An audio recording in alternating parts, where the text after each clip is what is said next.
Okay, so here we are. Welcome back.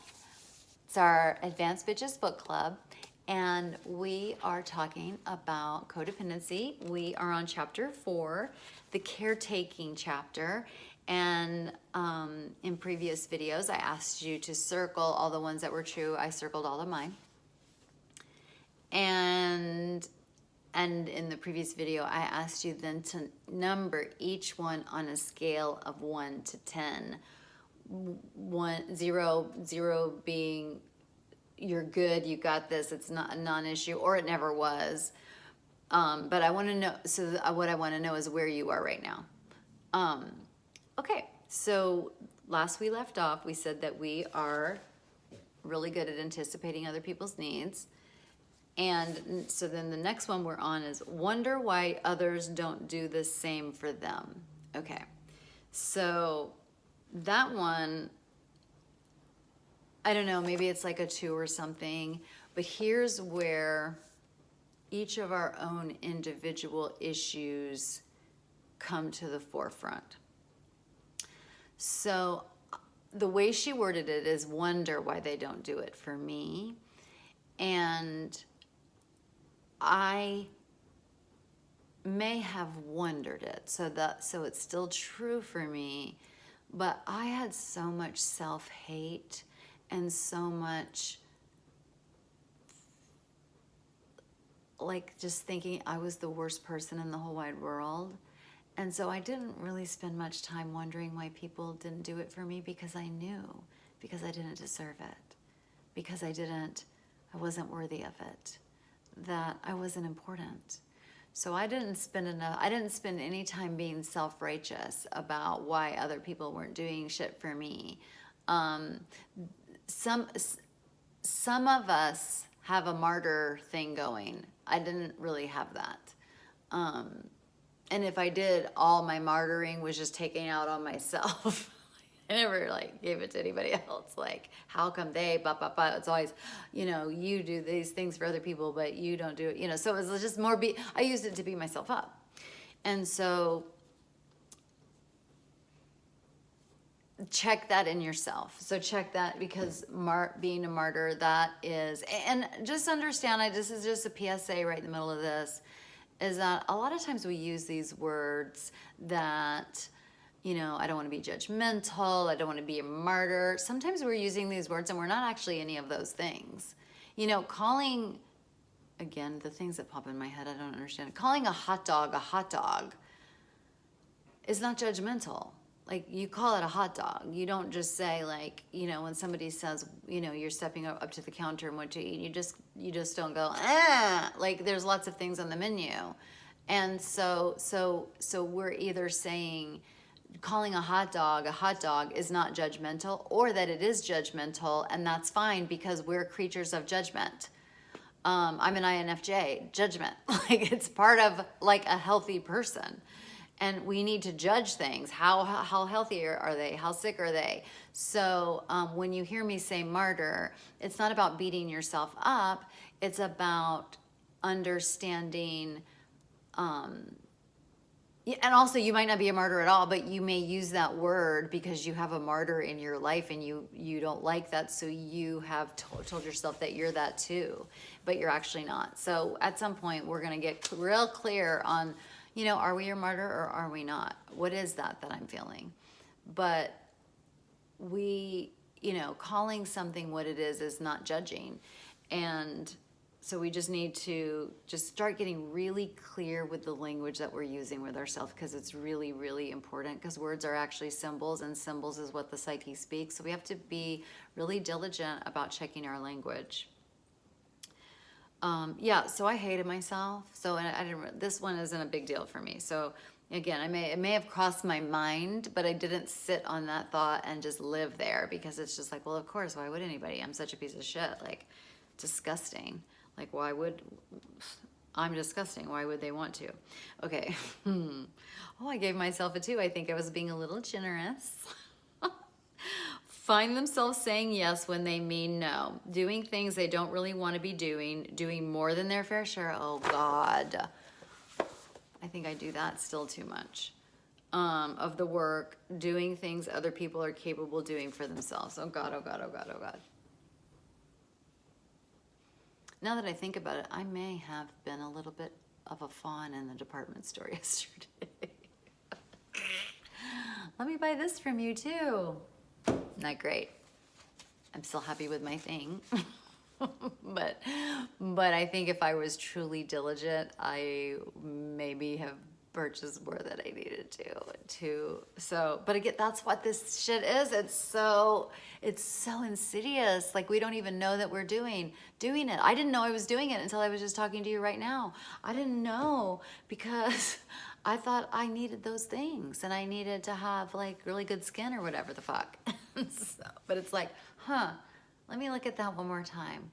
And that's what it means to do advanced personal growth work. It means that we don't make a mistake. When we make a mistake or when we fall back on an old behavior, we are paying attention. So we will do the work to get ourselves back, to heal it, to remedy the situation for us and for whomever else. Not know what they need or want, and if they do, tell themselves what they want and need is not important. Okay, that was for sure me, but this is very common, and it's not an accident that people come to work with me. Like we attract the therapist that we need, and we attract the or don't need, because maybe we don't actually want to do our personal growth work, so we attract a therapist that's not doing hers or his. But it's no accident, the people that come to see me, because this is that it's just an intuitive thing. Like people, a lot of my clients have this issue, and I have it too, and a lot of us have this issue. It's like we truly do not know what we need or want. We do not, we don't know it. And remember, Pete Walker says that was extinguished. Our self was extinguished. So how could we had to shut it down? We shut it down. I did that with food. We put it behind a wall. I hid it inside of my overweight body. I didn't know what I didn't even know what I liked. When I went to therapy, when I went to treatment, and treatment is just like a lot of therapy in a short period of time. Like it is like a deal. And I was told, well, two things. Somebody asked me what I wanted to be called, and I started crying and said I didn't know. I don't know. I didn't even know what I wanted to be called. You know, which version of Elizabeth. Like whatever version of Elizabeth you want to use, you go ahead and do that. Like you get to choose. You get to choose what you call me. Elizabeth, what do you want to be called? I don't know. I'm not making fun of myself. I love myself, my sweet little self. I was a wounded little bird, a wounded little fawn. Okay, so I still, like, what kind of coffee do you like? I have no idea. I don't know. And I still, when I go to Starbucks, I still say medium. Like, the names of the things are so intimidating. Like, just give me the video. That's a grande. Okay, whatever. I don't care. But, like, I don't know what I want. I don't know what I want. And that, I mean, I would panic at a menu. I still, to this day, of course, have a food addiction. When I get to a restaurant, I can't concentrate until I know what I'm going to have. Not because I'm worried about my food addiction, but just the anxiety of like, there's too many things written down. I don't know which one I want. And then when you really get closer and closer to ordering and you don't know what you want, you're like, bah! It's a little breakdown. Okay, you get it. What else did I want to say about that? Oh, right. Okay, so of course, we don't know what we need or want. Oh, I was going to also tell you, like, I remember feeling like crying because I was told in treatment, like, ask for what you want. Get the thing that you want. And so I'd go to the grocery store when they first started doing paper or plastic, and I remember just being, I don't know which one I want. How do I know? Like, I didn't know. And I'm just illustrating that to you so you know that it was extinguished. It's not our fault that we don't know what we fucking want or need. Like, it was extinguished in us, and we have to find it, retrieve it, and reignite it. And one of the ways that we're doing that is in my stories on Instagram of making our lists. That's a way that we get to know ourselves and know what we need or want. And a lot of this, for the rest of my life, I'll be trying things and finding out if I want them or need them. But yeah, it was extinguished. And that one, for me now, is a 0. Maybe I should say it's a 1, because I do know what I want and need. I do know what I like. And I know what I need. I know how much support I need. I know which things I need. I know, maybe I don't know which skincare products I need. Oh, but I do know myself. And that is only because I've been doing this work for a really, really, really long time. And I have been determined to get to know what that is. But it is a long process of red or blue. I don't know. I don't know which one. Maybe blue, I don't know. Maybe red, I don't know. Like really not knowing, and that is okay. All I want you to do is baby, baby, baby steps. And of course a little fawn needs baby steps. A fawn can't take big old deer steps, a big old elk step, or a big old moose step. Like we need little steps. And that is trial and error, trial and error, trial and error, trial and error. Like order that on the entree, like I didn't like that. Order that for, from Amazon. No, that didn't, I thought I'd like that style, but it just doesn't. So you just learn and learn and learn. And the more you do it, the more you learn. And that's the path. You will get there if you keep choosing and keep practicing. That is a practice. People have meditation practices. People have yoga practices. We get to practice figuring out what the fuck we want. But of course you don't know. And isn't it amazing? Like they extinguish the self in us, and then I don't know how they also implant in there that's our fault that we were extinguished. It's not. Try to please others instead of themselves. Well. Don't need to say any more about that. We know that's our fawn. We know that's people pleasing. And we now know that is toxic, not just to us, but more importantly, because we're fawns, it'll be hard for us to quit if something's just good for us. But it's actually better for other people if we don't please them. And something that my therapist taught me a really, really, really long time ago is pleasing behavior calls up the darkness in other people. So even if we feel like we're in a healthy place and we can please a person, that is just asking for consequences, because the darkness in the other person and the other person who needs to be pleased will sense that. So we have to be really diligent and really conscious and cognizant and careful about our pleasing behaviors, because it is toxic to other people and it brings up the darkness in others and then in us. What I realize now is that, because pleasing other people's darkness. And so of course, only two things bring up other people's darkness: our darkness or our light. I don't know what to do. Never mind. That's a quote that I got from a self-help book in the 90s. I'll just leave it there. Okay. All right.